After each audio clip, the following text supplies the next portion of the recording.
ذمہ داری تھی. تو اب اس کا فیصلہ کرنے سے پہلے عبد الرحمن بن عوف رضی اللہ تعالیٰ عنہ مدینہ کے بڑے بڑے صحابہ کے پاس گئے اور ان سے ان کی رائے پوچھی، جس کے بعد وہ مسلمانوں کی فوج کے کمانڈرز کے پاس گئے، ان کی بھی رائے لی، اور خلیفہ کے اس ڈیسیژن میں عبد الرحمن بن عوف نے مدینہ کے عورتوں سے بھی مشورہ کیا. اسی طرح عبد الرحمن بن عوف مدینہ کے یوتھ اور ایون غلاموں کے پاس بھی گئے کہ اسلام کا نیا خلیفہ کس کو ہونا چاہیے. تو اب ان سب لوگوں سے ملنے کے بعد عبد الرحمن بن عوف کو یہ بات کنفرم ہو چکی تھی کہ پورے عرب میں حضرت عثمان اور علی رضی اللہ تعالیٰ عنہ سے زیادہ کوئی بھی خلافت کا حقدار نہیں ہے. لیکن ان سب لوگوں سے بات کرنے کے بعد عبد الرحمن بن عوف نے نوٹ کیا کہ عرب کی عوام میں حضرت عثمان کی پاپولیرٹی حضرت علی سے تھوڑی سی زیادہ ہے، اور ایسا اس لیے تھا کیونکہ آج ہم بات کرنے والے ہیں حضرت عمر فاروق رضی اللہ تعالیٰ عنہ کو کیسے قتل کیا گیا اور کیسے کس جگہ پر ان کا انتقال ہوا اور کس سچویشن میں ان کا انتقال ہوا. آج ہم اس ویڈیو میں اس سب چیز کو کور کرنے والے ہیں، تو ویڈیو کو لازمی دیکھیں اور دھیان سے دیکھیں، کیونکہ یہ ویڈیو بہت ہی انٹرسٹنگ ہونے والی ہے. کیونکہ بہت سے لوگ آج بھی نہیں جانتے اس چیز کے بارے میں کہ حضرت عمر فاروق رضی اللہ تعالیٰ عنہ کی وفات کیسے ہوئی اور ان کو کس نے قتل کیا، کس نے چاقو سے وار کیا. تو اس ویڈیو میں ہم سب کچھ جانیں گے اپنے بھائی کوہستانی چینل والے بھائی سے کہ وہ آخر کس طرح سے اس ایپیسوڈ میں بتانے والے ہیں کہ حضرت عمر فاروق رضی اللہ تعالیٰ عنہ کی وفات کیسے ہوئی اور کتنے پیارے انداز میں بتانے والے ہیں. یہ تو آپ سب پہلے دیکھ چکے ہیں. تو چلیے دیر نہ کرتے ہوئے ہم ویڈیو کو شروع کریں گے. ہائے ہیلو السلام علیکم ورحمۃ اللہ وبرکاتہ. امید کرتا ہوں کہ آپ سب بخیریت ہوں گے. میں زبیر علی ریئیکشن والا لڑکا آپ کی خدمت میں حاضر ہوں پھر سے ایک خوبصورت ویڈیو کے ساتھ. اگر آپ میرے اس چینل پر پہلی بار آئیں تو پلیز چینل کو ضرور سبسکرائب کریں، لائک کریں اینڈ شیئر کریں، کیونکہ آپ کی محبت اور آپ کی محبت کی وجہ سے ہی میں آج یہاں تک پہنچا ہوں. میرے 10,000 سبسکرائبر ہونے والے ہیں. آپ مجھے سپورٹ کریں، یہ آپ کی محبت ہے جو میں آپ تک پہنچ پا رہا ہوں. تو لہٰذا مجھے محبتیں دیں اور میرا حوصلہ افزائی کریں. تو چلیے دیر نہ کرتے ہوئے پہلے ویڈیو کو ہم شروع کرتے ہیں، بعد میں ہم اس کے بارے میں ڈسکس کریں گے. جیسے حضرت عمر پر حملہ کیا گیا،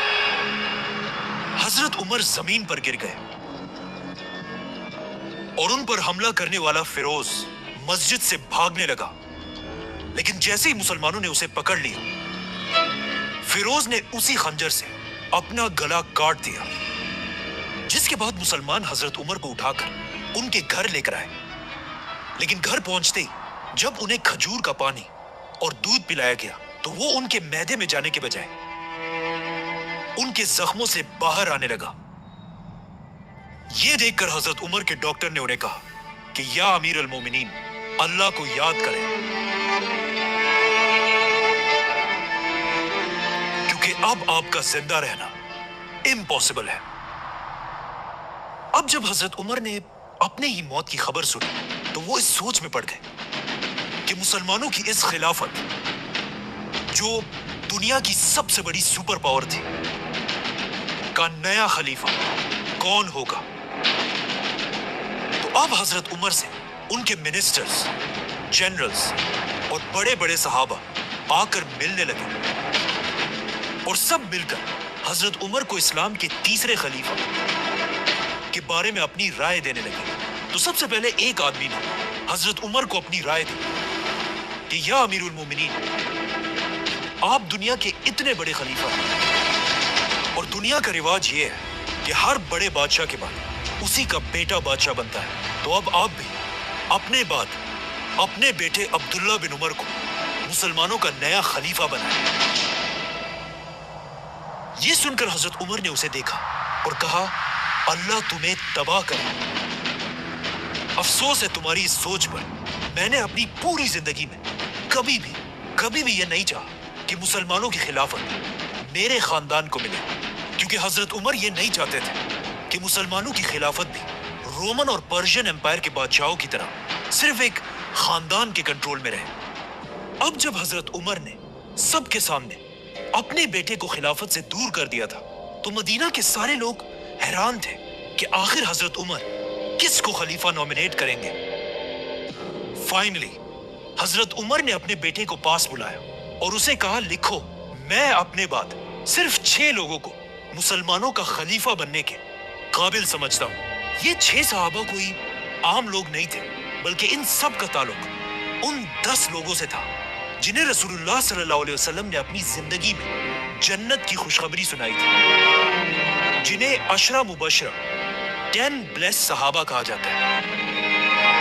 لیکن اب مسئلہ یہ تھا کہ ان 10 صحابہ میں ایک تو حضرت عمر خود تھے اور 2 صحابہ ان سے پہلے ہی فوت ہو چکے تھے، اور 7 صحابہ ایسے تھے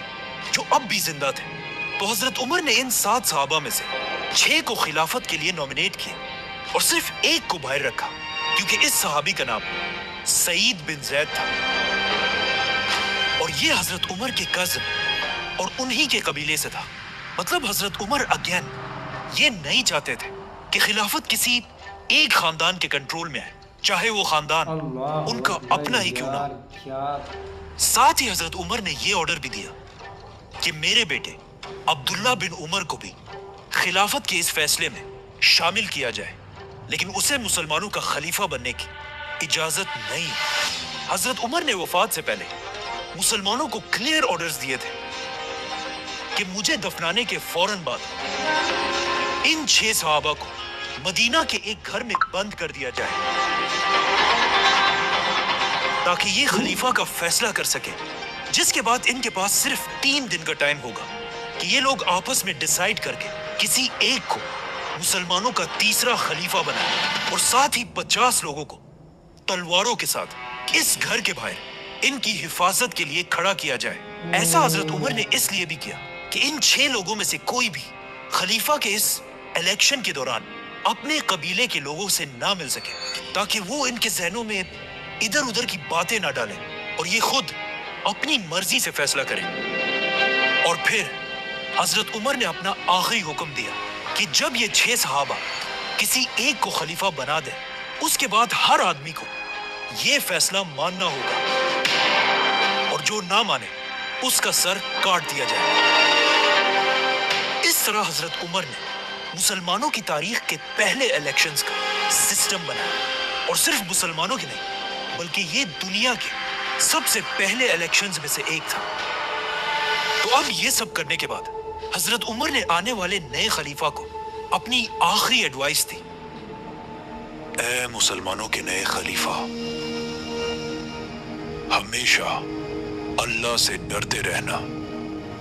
مہاجرین اور انصار کا خاص خیال رکھنا، تمہاری خلافت میں رہنے والے نان مسلمز کی ایسی حفاظت کرنا جیسے تم اپنے مسلمان بھائیوں کی کرتے ہو، اور یاد رکھنا کبھی بھی اپنے خاندان کے لوگوں کو مسلمانوں کی گردنوں پر سوار مت کرنا۔ ناؤ جیسے ہی حضرت عمر کو دفنایا گیا، یہ 6 صحابہ مدینہ کے ایک گھر میں جمع ہوئے اور حضرت عمر کے آرڈرز کے مطابق اسلام کے تیسرے خلیفہ کا فیصلہ کرنے لگے۔ اب اگر ان 6 صحابہ کی لائفز کو غور سے دیکھا جائے تو ان میں سے 3 صحابہ ایسے تھے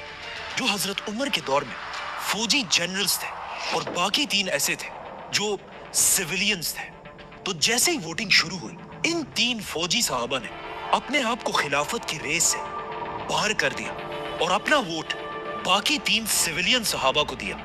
جس میں سب سے پہلے زبیر رضی اللہ تعالیٰ عنہ نے اپنا ووٹ حضرت علی رضی اللہ تعالیٰ عنہ کو دیا، حضرت طلحہ نے اپنا ووٹ عثمان رضی اللہ تعالیٰ عنہ کو دیا، اور سعد بن ابی وقاص رضی اللہ تعالیٰ عنہ نے اپنا ووٹ عبد الرحمن بن عوف کو دیا۔ تو اب خلافت کے لیے صرف 3 نام باقی رہے، عبد الرحمن، عثمان اور علی رضی اللہ تعالیٰ عنہ۔ یہ دیکھ کر عبد الرحمن بن عوف نے کہا کہ دیکھو، میں بھی مسلمانوں کی اس ایمپائر کا خلیفہ نہیں بننا چاہتا، جس کے بعد آف کورس خلافت کے لیے صرف 2 نام باقی رہے، عثمان اور علی۔ اس وقت عثمان رضی اللہ تعالیٰ عنہ کی ایج آلموسٹ 70 سال تھی، جس کے مقابلے میں حضرت علی کی ایج صرف اور صرف 45 ایئرز تھی. مطلب حضرت عثمان حضرت علی سے تقریباً 25 سال بڑے تھے. اور ان دونوں میں مسلمانوں کا خلیفہ کون ہوگا، یہ فیصلہ حضرت عبد الرحمن بن عوف نے کرنا تھا، کیونکہ انہوں نے ابھی تک اپنا ووٹ کسی کو نہیں دیا تھا. اب جب مسلمانوں کا نیا خلیفہ چوز کرنے کی ساری طاقت عبد الرحمن بن عوف کے ہاتھ میں تھی، جو ایک بہت بڑی ذمہ داری تھی، تو اب اس کا فیصلہ کرنے سے پہلے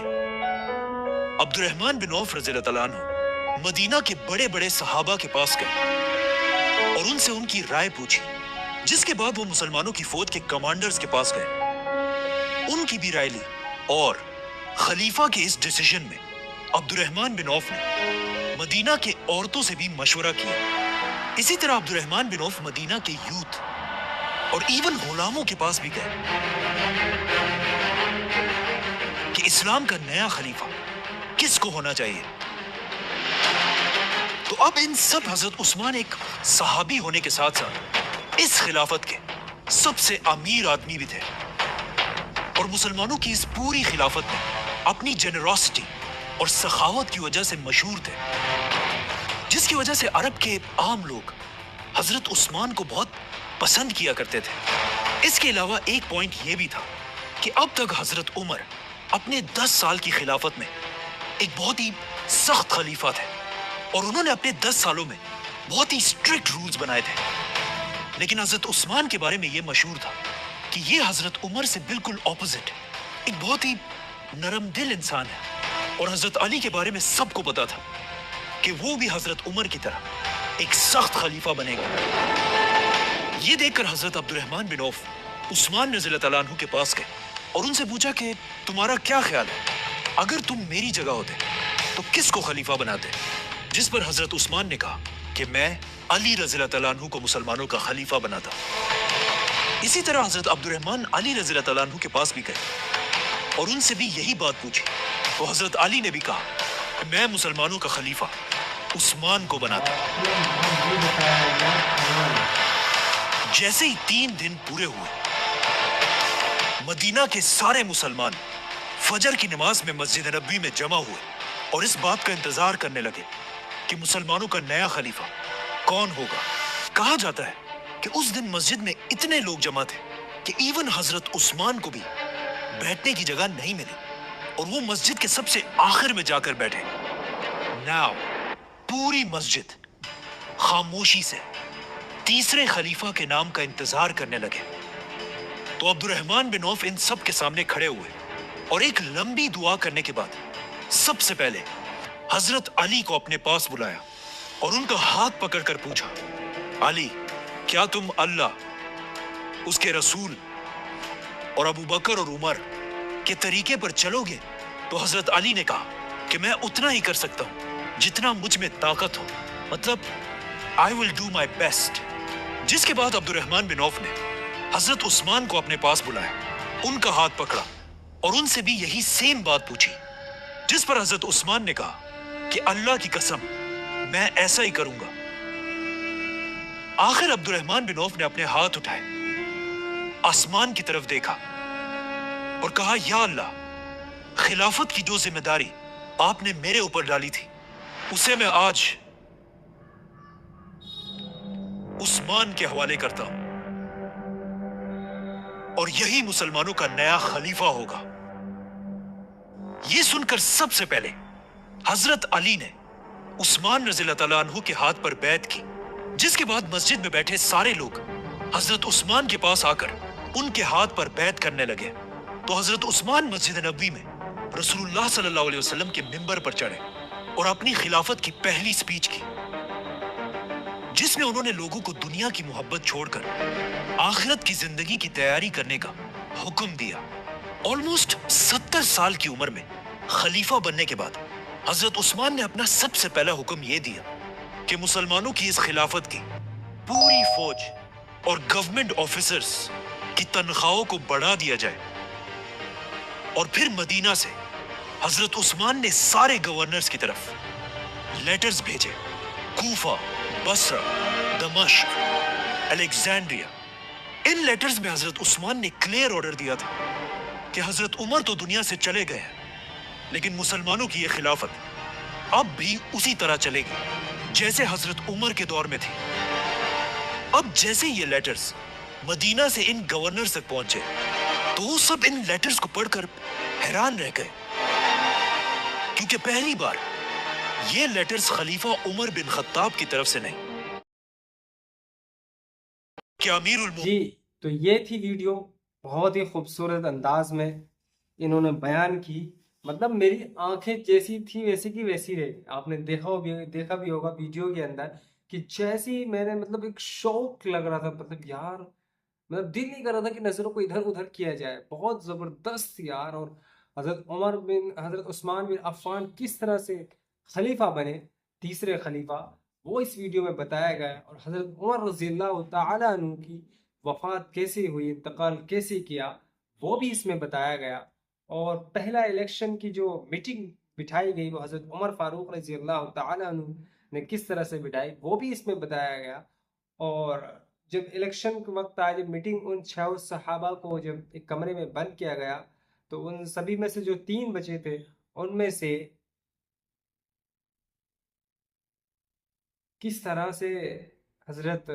عثمان بن عفان کو سلیکٹ کیا گیا، یہ آپ سب نے ویڈیو کے اندر دیکھا اور سنا۔ تو بہت پیاری اور انٹرسٹنگ ویڈیو تھی، بہت زبردست اور انفارمیٹیو ویڈیو تھی، اور ہمیں اسی طرح کی اور انفارمیٹیو ویڈیو دیکھتے رہنا چاہیے تاکہ ہماری نالج گین ہوتی رہے، بڑھتی رہے۔ تو کیسی لگی آپ کو ویڈیو؟ اگر ویڈیو آپ کو پسند آئی ہو تو پلیز سبسکرائب۔